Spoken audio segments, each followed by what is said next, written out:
इससे थोड़ी देर पहले उसके एक इन्फॉर्मर ने उसे बहुत इंपॉर्टेंट इन्फॉर्मेशन दी थी। जैकी जब उस इन्फॉर्मर से बात करता है तो देखता है कि वो बहुत डरा हुआ है। तब वो उसे बोलता है, मैं खुद तुमसे मिलने आ रहा हूँ, तुम फिक्र मत करो। लेकिन अचानक गाड़ी से उतरते ही उसकी तरफ एक बुलेट आती है। इसके बाद कुछ मास्क पहने हुए लोग उस पर अंधाधुंध गोलियां चलाने लगते हैं। जैकी फौरन कवर लेकर उन पर जवाबी फायरिंग करता है, पर वो लोग आड़ से उसे हिट कर देते हैं और वो गोली खाकर जमीन पर गिर जाता है। इसी हालत में वो कुछ हवाई फायरिंग करता है और अपने फोन पर एक मैसेज टाइप करके सेंड कर देता है। फिर वो फोन को पानी में फेंक देता है। तभी वो लोग आकर उस पर और गोलियां चलाते हैं और उसे खत्म कर देते हैं। इस घटना के बाद FBI जैकी के मर्डर की इन्वेस्टिगेशन शुरू करती है। सबसे पहले उनका शक जैकी के अपने ही डिपार्टमेंट के पुलिस वालों पर जाता है, क्योंकि इस शहर के ज्यादातर पुलिस वाले करप्ट और रिश्वतखोर थे। जैकी की टीम में नुमा, रो, लोला और जेरी थे। ये सभी मियामी पुलिस की टेक्निकल नारकोटिक्स टीम के मेंबर्स थे। ये अक्सर शहर के अलग अलग ठिकानों से काफी ड्रग्स और कैश बरामद करते रहते थे। इसलिए FBI को लगता है कि पैसों के बंटवारे को लेकर इनके बीच कोई लफड़ा हुआ होगा। हालांकि वो सब इस मर्डर में शामिल होने से इनकार कर देते हैं और कहते हैं कि जैकी उन सब का बहुत अच्छा दोस्त था। लेकिन FBI एजेंट डेल इतनी आसानी से हार मानने वाला नहीं था। वो उनसे सवाल पूछ कर उन्हें बुरी तरह इरिटेट कर देता है। बाकी सब तो खुद पर कंट्रोल रखते हैं, लेकिन जेरी अपना गुस्सा रोक नहीं पाती। डेल उसके और जैकी के पर्सनल रिलेशन को लेकर ताने देने लगता है। वो कहता है कि उनके बीच जो अफेयर चल रहा था वो डिपार्टमेंट में सबको पता है और जेरी के कंधे पर जो दूसरी पिस्तौल है वो भी जैकी की ही है। ये सुनकर जेरी का दिमाग खराब हो जाता है और वो डेल पर हमला करके उसे घूंसे मारने लगती है। उनकी लड़ाई रोकने में बाकी लोगों के पसीने छूट जाते हैं। इसी बीच दूसरे कमरे में पुलिस चीफ टॉम के साथ लेफ्टिनेंट डैन बात कर रहा था। जैकी की मौत के बाद उसे ही कैप्टन की पोस्ट पर प्रमोशन मिला है। FBI उससे भी पूछताछ कर रही थी, लेकिन उन्होंने उसका एलिबाई एक्सेप्ट कर लिया था। डैन टॉम से कहता है कि वो डिपार्टमेंट की तरफ से जैकी के मर्डर की एक इन्वेस्टिगेशन शुरू करना चाहता है, पर टॉम कहता है कि अगर हमने ऐसा किया तो FBI हमारे पीछे और भी हाथ धोकर पड़ जाएगी, इसलिए इस वक्त चुप रहने के अलावा कोई रास्ता नहीं है। उनकी इस बातचीत के बीच जेरी और डेल की लड़ाई चल रही थी। तभी टॉम को डैन से पता चलता है कि डेल असल में जेरी का ही भाई है। मतलब ये FBI वाले अपने सगे भाई तक को नहीं छोड़ते। खैर, मारामारी खत्म होने के बाद डैन और जेडी वॉशरूम में मिलते हैं। तब डैन जेडी से कहता है कि पुलिस ऑफिसर बनना उसकी जिंदगी की सबसे बड़ी गलती थी। अब उसे हर रोज सुबह उठकर यह सोचना पड़ता है कि कहीं आज उसकी जिंदगी का आखिरी दिन के बाकी लोग काफी चिल मूड में हैं। FBI के जाने के बाद वे बाहर बैठकर मजे कर रहे होते हैं। उनमें से किसी को देखकर ऐसा नहीं लगता कि वे पुलिस ऑफिसर हैं, बल्कि वे किसी गैंगस्टर की तरह दिखते हैं। मतलब अमेरिकन पुलिस की अपनी ही बात है। खैर, बाकी लोग मजे में हों, पर डैन बहुत टेंशन में था। इसी बीच उसे अचानक एक सीक्रेट इन्फॉर्मेशन मिलती है। किसी ने उसे बताया कि हाइलिया नाम की जगह पर एक घर में बहुत सारे ड्रग्स और कैश रखा है। डैन तुरंत अपनी टीम और अपने ट्रेंड कुत्ते विल्बर को लेकर वहां के लिए निकल जाता है। जैसे ही वे उस घर के सामने पहुंचते हैं, विल्बर भौंकना शुरू कर देता है। इसका मतलब था कि इस घर में वाकई ड्रग्स और पैसों का भंडार है। जब वे दरवाजा खटखटाते हैं तो डेजी नाम की एक लड़की बाहर आती है। वह घर में किसी भी तरह के ड्रग्स होने से साफ इनकार कर देती है। वैसे भी पुलिस के पास तलाशी लेने का कोई वारंट नहीं था। तब डैन उसे एक कागज दिखाकर कहता है, ठीक है, आप बस इस पेपर पर साइन कर दीजिए, फिर हम अभी यहाँ से चले जाएंगे। डेजी उस कागज पर साइन कर देती है, लेकिन असल में उस पर साइन करके डेजी ने तलाशी के लिए अपनी मंजूरी दे दी थी। इसी तरह वे चालाकी से घर के अंदर घुस जाते हैं। अंदर जाकर वे देखते हैं कि उनका कुत्ता विल्बर बार बार ऊपर की तरफ देखकर भौंक रहा है। ड्रग्स के साथ साथ ये कुत्ता पैसों की गंध भी पहचान लेता था। उसकी हरकतें देखकर वे ऊपर देखते हैं तो उन्हें एक सीलिंग बोर्ड दिखता है। जैसे ही वे उसे खींचते हैं, एक सीढ़ी नीचे आ जाती है। डैन और जेरी उस सीढ़ी से ऊपर जाते हैं, लेकिन वहाँ पूरा कमरा खाली था। तभी अचानक दीवार के एक कोने में उन्हें एक तार दिखता है। उसे खींचते ही एक सीक्रेट चैम्बर खुल जाता है। इसमें कोई शक नहीं था कि इस चैम्बर के पीछे वही पैसे हैं जिन्हें वे ढूंढने आए थे। इसके बाद डैन और जेडी अपने साथियों को दीवार तोड़ने के लिए कहते हैं और खुद नीचे आकर डेजी से पूछताछ करने लगते हैं। डेजी बताती है कि यह घर उसकी बीमार दादी का था और उनकी मौत के बाद से वह यहीं रह रही है। इस घर में क्या छिपा है उसे इस बारे में कुछ नहीं पता। इसी बीच बाकी पुलिस वालों ने दीवार तोड़ दी थी। डैन वहां जाकर देखता है तो उसे एक बाल्टी मिलती है जिसमें करीब 1.5 मिलियन डॉलर रखे। तब उन्हें एहसास होता है कि यहाँ शायद करोड़ों डॉलर हो सकते हैं। इतने ज्यादा पैसे देखकर डैन बुरी तरह घबरा जाता है, क्योंकि अगर यहाँ से एक भी रुपया इधर उधर हुआ तो उन सबको जेल की हवा खानी पड़ेगी। इसीलिए वह सबसे पहले सबके फोन ले लेता है ताकि कोई भी बाहर कांटेक्ट न कर सके। फिर वह जेडी से कहता है कि वे इन पैसों को बाहर निकालकर काउंट करेंगे ताकि बाद में अगर कोई पैसे गायब करे तो उसका पता चल सके। जेडी पहले पुलिस चीफ या एजेंट निक्सन को कांटेक्ट करने की बात कहती है, पर डैन उसे ऐसा नहीं करने देता। तभी पास खड़ी डेजी कहती है, तुम चाहो तो ये पैसे लेकर यहाँ से भाग सकते हो। मेरे ख्याल से यही सबके लिए अच्छा होगा, क्योंकि जल्द ही हालात बिगड़ने वाले हैं। ये सुनकर डैन थोड़ा घबरा जाता है। इधर इधर लो अपनी बेटियों को एक फोन करना चाहता है और बताता है कि उसे घर लौटने में देर हो जाएगी, लेकिन डैन उसे किसी भी हाल में फोन इस्तेमाल नहीं करने देता। इसके बाद उन्हें अचानक बाहर सड़क पर एक गाड़ी दिखाई देती है। वहां जाकर वे देखते हैं कि 2 लोकल पुलिस ऑफिसर उस गाड़ी में बैठे हैं। मतलब शायद किसी ने पहले ही उन्हें चुपके से खबर दे दी थी। हालांकि डैन और जेडी उन्हें साफ कह देते हैं कि उन्हें यहाँ दखल देने की कोई जरूरत नहीं है, वे इस मामले को खुद संभाल लेंगे। तभी जेडी उनमें से एक ऑफिसर को देखकर अपनी भौहें सिकोड़ती हैं। उसे लगता है कि उसने इस आदमी को पहले कहीं देखा है, पर वो आदमी कहता है कि उसने तो जेडी को पहली बार देखा है। उनसे सख्ती बरतने के बाद वे दोनों ऑफिसर वहां से चले जाते हैं, लेकिन उनके जाते ही जेडी को याद आता है कि वो आदमी दरअसल एक एक्स वाइकार्ड ऑफिसर है। इस वाइकार्ड डिपार्टमेंट को कुछ महीने पहले करप्शन के इल्जाम में बंद कर दिया गया था। अब सवाल यह था कि उनके एक ऑफिसर को इस क्राइम सीन की खबर कैसे मिली। हो सकता है कि उन पर जल्द ही कोई बड़ा हमला होने वाला हो, क्योंकि इतनी बड़ी रकम को तो हर कोई लूटना चाहेगा। इसलिए डैन अब सबको बुलेट प्रूफ वेस्ट पहनकर और राइफल लेकर रेडी रहने को कहता है। लेकिन टीम का हर मेंबर उस वक्त काफी कंफ्यूज था। वजह ये थी कि डैन ने अभी तक हाई कमान को कुछ भी नहीं बताया था। तो क्या वो इन पैसों को लेकर गायब होने का प्लान बना रहा है? इसी बीच डिटेक्टिव रो चुपके से एक फोन का इस्तेमाल करता है और किसी को मैसेज भेजता है। मैसेज में वो बताता है कि उनके हाथ एक जैकपॉट लगा है, लेकिन डैन किसी को कुछ नहीं बता रहा। मतलब कुछ ऐसा होने वाला है जिसके बारे में उन्हें खबर नहीं है। इधर जेडी को भी धीरे धीरे डैन पर शक होने लगा था। खैर, इन सब के बीच डैन सबको साथ लेकर पैसे गिन लेता है। इस दौरान उन्होंने डेजी को हथकड़ी लगाकर बांध रखा था। फिर डैन खुद उससे पूछताछ करने आता है। अब डेजी बताती है कि कुछ लोग उसे फोन करके रोज घर से कुछ घंटों के लिए बाहर जाने को कहते थे और वो भी उनके कहे मुताबिक काम करती थी, क्योंकि इसके बदले उसे पैसे मिलते थे। उसने कभी ये जानने की कोशिश नहीं की कि वो लोग उसके घर आकर आखिर करते क्या। तभी डैन ये देखकर हैरान रह जाता है कि डेजी कभी पुलिस की इन्फॉर्मर रह चुकी थी। तब जेडी और डैन उससे कहते हैं कि अगर वो इस केस में उनकी मदद करेगी तो उसे इसका इनाम मिलेगा। नियम के मुताबिक अगर कोई इन्वेस्टिगेशन में मदद करता है तो बरामद की गई चीज का 20% तक उसे मिल सकता है। लेकिन डेजी इस बात पर कुछ नहीं बोलती। तभी अचानक उनके सामने रखा टेलीफोन बज उठता है। जब जेडी फोन उठाती है तो दूसरी तरफ से एक भारी आवाज सुनाई देती है। वो आदमी उसे धमकी देते हुए कहता है कि अगर वे 30 मिनट के अंदर वहां से नहीं निकले तो अंजाम बहुत बुरा होगा। साथ ही वो कहता है कि सिर्फ $1,50,000 के लिए कोई अपनी जान तो नहीं देना चाहेगा, इसीलिए पैसे जहां होने चाहिए थे वहीं छोड़कर चले जाओ। ये बातें सुनकर डैन के दिमाग में एक सवाल आता है, अगर यहाँ $1 मिलियन पड़े हैं तो उस आदमी ने सिर्फ $1.5 लाख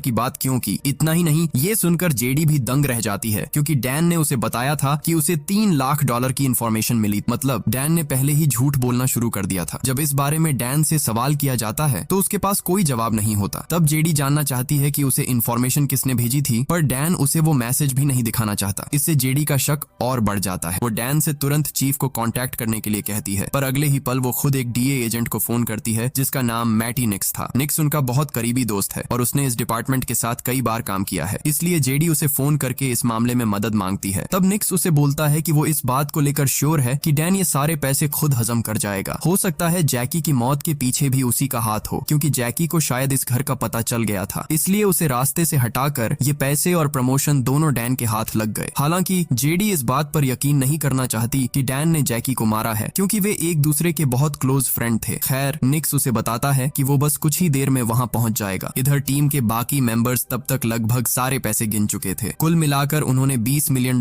बरामद किए थे। आप समझ ही सकते हैं कि इतनी बड़ी रकम के लिए कोई भी अपना ईमान बेच सकता है। और निक्स का शक तब सच साबित होता है जब डेजी दूसरी तरफ से डैन की बातें सुन लेती है। डैन लो और नुमा से कहता है कि वे आपस में ये पैसे बांट लेंगे, इसलिए किसी के आने से पहले उन्हें यहाँ से निकलना होगा। इसी बीच जेडी और रो को सड़क पर एक अजीब मंजर दिखता है। उनके सामने वाली सड़क और घर के आसपास एक परिंदा भी नजर नहीं आ रहा था। तब जेडी को लगता है कि जिस कार्टेल ने उन्हें धमकी दी थी शायद ये इलाका उन्हीं के कब्जे में है। सिर्फ यही नहीं, उनके सामने दूर एक लाइट बार बार जल बुझ रही थी। जेडी समझ जाती है कि कोई उस लाइट के जरिए उन्हें सिग्नल या मैसेज दे रहा है, इसलिए वो मामला चेक करने के लिए अकेले ही उस घर की तरफ बढ़ जाती है। वो रो से कहती है कि वो जाकर डैन को इस बारे में बताए। जब रो घर के अंदर जाता है तो उसकी मुलाकात डेजी से होती है। डेजी उसे बताती है कि डैन ये सारे पैसे चोरी करने वाला है। उसने पुलिस चीफ से कहा है कि उन्हें यहाँ सिर्फ $1.5 लाख मिले हैं, जबकि उनकी गिनती के हिसाब से रकम लगभग $20 मिलियन है। डेजी से ये सब सुनने के बाद रो देखता है कि लो और नुमा भी उससे ठीक से बात नहीं कर रहे हैं। तभी उसका शक यकीन में बदल जाता है। इसी दौरान उस कार्टेल का एक और फोन आता है और वो घर खाली करने के लिए सिर्फ 5 मिनट का वक्त देते हैं। तभी डैन वहां आकर रो से अंदर आने की वजह पूछता है। रो उसे बताता है कि सार्जेंट जेडी ने उसे भेजा है और वो खुद अकेली उस घर की तलाशी लेने गई है। तब डैन रो को लेकर उस घर की तरफ निकलता है। रास्ते रास्ते में वो अचानक रुककर रो से पूछता है, क्या तुम गद्दार हो? ये सवाल सुनकर रो दंग रह जाता है। इसके बाद डैन उसे दूसरों के पास वापस जाने को कहता है और खुद जेडी को बैकअप देने के लिए आगे बढ़ जाता है। वापस आते वक्त रो अपने फोन से किसी को कांटेक्ट करता है और कहता है कि डैन ये पैसे हड़पने की कोशिश कर रहा है, इसलिए जो भी करना है जल्दी करना होगा। यहाँ हमें अभी तक ये नहीं पता कि रो आखिर बार बार किससे कांटेक्ट कर रहा था, पर इस सवाल का जवाब आपको थोड़ी देर में मिल जाएगा। इधर जेरी उस घर में दाखिल होकर अंधेरे में इधर उधर सर्च करने लगती है। उसे इस बात का अंदाजा भी नहीं था कि कोई उस पर पिस्तौल ताने खड़ा है। दूसरी तरफ घर के अंदर वापस आने के बाद रो डेजी को वादा करता है कि वो उसे यहाँ से बचा कर ले जाएगा। इसके कुछ देर बाद अचानक डैन भी वहाँ आ जाता है। वो बताता है कि उस घर में जाने के बाद भी उसे जेडी कहीं नहीं मिली। इससे रो का शक और गहरा हो जाता है। तभी अचानक बिजली गुल हो जाती है और घर की सारी लाइटें बुझ जाती हैं। जैसे ही पुलिस वाले अपनी टॉर्च जलाते हैं, उन पर अंधाधुंध गोलियां चलने लगती हैं। डैन और रो जवाबी फायरिंग शुरू करते हैं, लेकिन इसी क्रॉस फायर में लो को गोली लग जाती है और वो जख्मी होकर गिर पड़ता है। उसी वक्त पास के कमरे से डेजी के चिल्लाने की आवाज आती है। नुमा पहले लो का ट्रीटमेंट करती है और फिर डेजी की हथकड़ी खोल देती है। भीषण गोलीबारी के बाद हमलावर पीछे हटने लगते हैं। डैन और रो बाहर निकलकर उन्हें ढूंढने लगते हैं। तभी सड़क पर खड़े एक पिकअप ट्रक से उन पर हमला होता है। वे फिर से पलटवार करते हैं और उनमें से एक आदमी को ढेर कर देते हैं। आसपास के घरों से भी कुछ गनमैन उन पर गोलियां चला रहे थे, लेकिन डैन और रो की भारी फायरिंग के आगे वे टिक नहीं पाए और सब भाग निकले। ठीक उसी वक्त सामने वाले घर से जेडी बाहर आती है। उसके साथ एक हथियारबंद आदमी को देखकर डैन और रो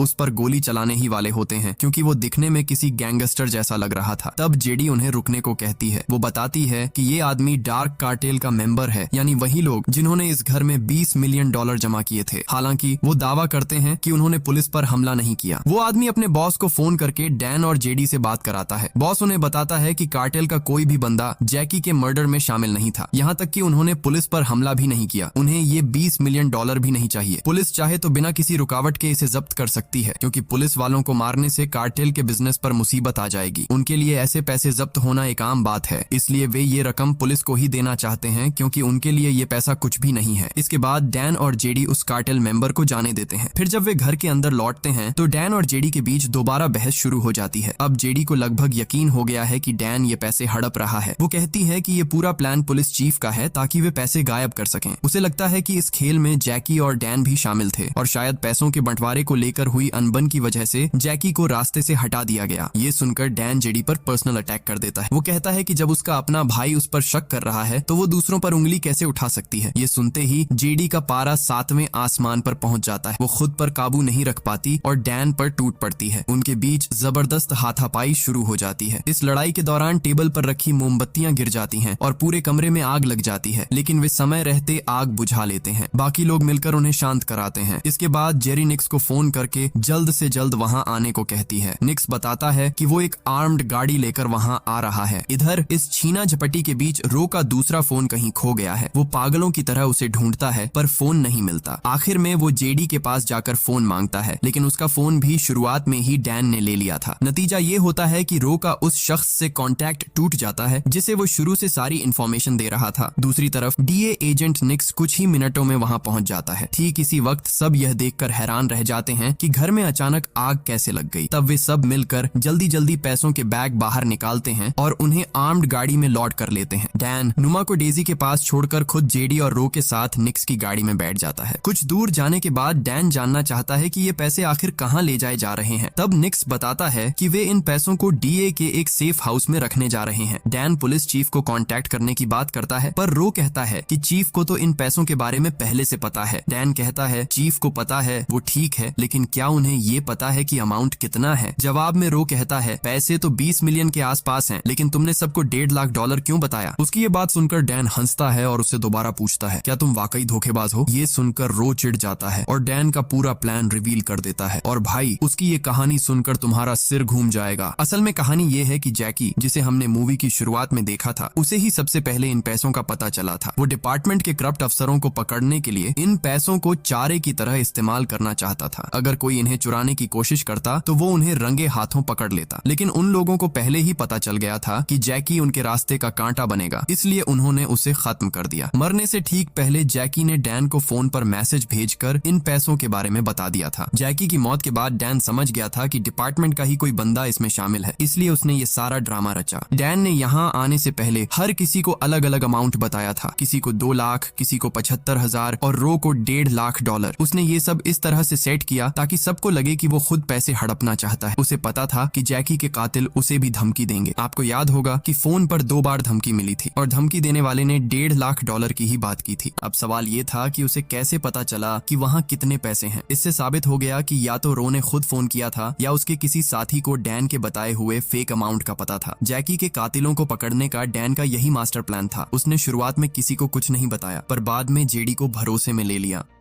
उस घर में जेडी पर किसी और ने नहीं बल्कि डैन के आदमी ने ही पिस्तौल तानी थी ताकि रो को शक न हो। लड़ाई के दौरान जानबूझकर रो का दूसरा फोन भी चोरी कर लिया गया था। रो भले ही इनकार करे पर उसका फोन सारा सच उगल देगा। इतना ही नहीं, जेडी अब ये भी रिवील करती है कि रो बार बार किससे कांटेक्ट कर रहा था। वो शख्स कोई और नहीं बल्कि उनके सामने बैठा जैकी का कातिल डीए एजेंट निक्स था। रो पूरे समय निक्स के इशारों पर काम कर रहा था। निक्स ने यहाँ आते वक्त अपनी टीम को भी इन्फॉर्म नहीं किया था और वो उन्हें कहाँ ले जा रहा है ये भी किसी को नहीं पता। निक्स इन सब बातों से मुकर जाता है। तब डैन रो को सजा कम करवाने का एक आखिरी मौका देता है। रो जेडी के हाथ से फोन लेकर अपने साथी के नंबर पर डायल करता है और उम्मीद के मुताबिक निक्स का ही फोन बज उठता है। असली चेहरा सामने आते ही निक्स पिस्तौल निकालकर रो पर गोली चला देता है। गोली रो के कान के पास से निकल जाती है और वो सन्न रह जाता है। जेडी और डैन निक्स से लड़ने लगते हैं पर वो उन्हें गन पॉइंट पर बंधक बना लेता है। इस अफरा तफरी में निक्स का एक साथी मारा जाता है। निक्स उन्हें बीच रास्ते में छोड़कर गाड़ी चलाने लगता है और उन्हें ऑफर देता है कि वे तीनों मिलकर ये पैसे बांट लें। वो ये भी कबूल करता है कि उसने और रो ने मिलकर ही जैकी को मारा था। निक्स उन्हें बहुत पैसों का लालच देता है पर जेडी और डैन उसकी किसी बात पर राजी नहीं होते क्योंकि उनके लिए अपना फर्ज और साथी सबसे पहले है। इसी बीच जेडी की जेब में रखा फोन बजता है। वो जैसे ही फोन उठाती है दूसरी तरफ से उसका भाई डेल बोलता है। दरअसल यहाँ आने से पहले ही उन्होंने डेल को अलर्ट कर दिया था। डेल अब FBI एजेंट्स के साथ रास्ता ब्लॉक करके खड़ा है। अचानक उनके सामने तेज फ्लैशलाइट्स जलती हैं। डेल दूर से माइक पर निक्स को सरेंडर करने के लिए कहता है लेकिन निक्स फिर भी जेडी और डैन के साथ डील करने की कोशिश करता है। तब जेडी उसे बताती है कि उसकी ये सारी बातें FBI फोन के जरिए लाइव सुन रही है। इसी बीच रो अपनी पिसने की कोशिश में उन दोनों के बीच हाथापाई शुरू हो जाती है। इसी दौरान रो गाड़ी से कूदकर भागने की कोशिश करता है जबकि जेडी और डैन भी फौरन गाड़ी से बाहर छलांग लगा देते हैं। FBI एजेंट्स गोलियां चलाते हैं लेकिन निक्स अपनी गाड़ी भगाना शुरू कर देता है। उधर रो भी अपने कंधे पर एक बैग टांग कर तेजी से दौड़ने लगता है। जेडी अपने भाई डेल की गाड़ी लेकर निक्स का पीछा करती है। काफी देर तक चेस चलता है और वो गाड़ी पर फायरिंग करके उसे रोकने की कोशिश करती है। दूसरी तरफ रो काफी दूर निकल गया था पर डैन आखिरकार उसे दबोच ही लेता है। डैन उस पर झपट पड़ता है और उसकी जमकर धुलाई शुरू कर देता है। इधर जेडी और निक्स के बीच अभी भी रेस जारी थी। आखिर में जेडी निक्स की गाड़ी को पीछे से जोरदार टक्कर मारती है। इस खतरनाक चेस के बाद एक जबरदस्त टक्कर से दोनों गाड़ियां पलट जाती हैं और जेडी की गाड़ी बंद हो जाती है। लेकिन वो हार नहीं मानती, दोबारा गाड़ी स्टार्ट करती है और पूरी रफ्तार से निक्स की आर्म्ड गाड़ी को टक्कर मारकर सीधे पुल के नीचे गिरा देती है। निक्स जख्मी हालत में गाड़ी से बाहर निकलता है पर उसके सामने जेडी यमदूत बनकर खड़ी हो जाती है। निक्स आखिरी बार अपनी जान बचाने की कोशिश करता है लेकिन जेडी एक के बाद एक 2 गोलियां चलाकर उसे ऊपर पहुंचा देती है। इस तरह वो अपने सबसे करीबी इंसान की मौत का बदला ले लेती है। उधर डैन और रो के बीच चल रही लड़ाई में डैन उसे पूरी तरह काबू कर लेता है और रो हार मान लेता है। डैन उसे अरेस्ट करके FBI के हवाले कर देता है। फाइट खत्म होने के बाद FBI एजेंट्स सारे पैसे गिनते हैं और देखते हैं कि एक एक रुपया सुरक्षित है, कहीं कोई गड़बड़ नहीं हुई। डैन और उसकी पूरी टीम पुलिस डिपार्टमेंट के हीरो बन जाते हैं। इस केस में मदद करने और जले हुए घर के हट जाने के तौर पर डेजी को कुल रकम का 20% हिस्सा दिया जाता है जिससे वो रातों रात मिलियनेयर बन जाती है। वो इस सब के लिए डैन को शुक्रिया कहकर विदा लेती है। दूसरी तरफ जेडी और उसके बड़े भाई डेल के बीच भी सब कुछ ठीक हो जाता है। दोनों भाई बहन पुरानी कड़वाहट भूलकर एक दूसरे के गले लग जाते हैं। आखिर में डैन और जेडी दोनों मिलकर जैकी को याद करते हैं। उसकी मौत का बदला पूरा होने की खुशी उनके चेहरों पर साफ दिखती है और इसी के साथ यह कहानी यहीं